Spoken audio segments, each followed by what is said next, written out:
We're on the train in North Korea here. We just left behind Pyongyang. This is the remote countryside here.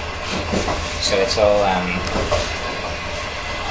fields and farms and growing crops. And on the train there's a massive boiler, real massive, big boiler with coal. So there's, look at that, high temperature. And yeah, we're in this carriage here, so we'll have a look out this window. Yeah, again it's more countryside. It's actually really good to just relax and look at it. There's the boiler room.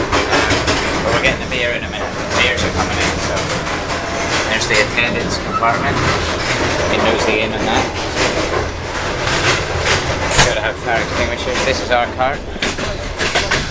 It's alright, yeah? Cool, isn't it? Yeah. And we've left Pyongyang behind.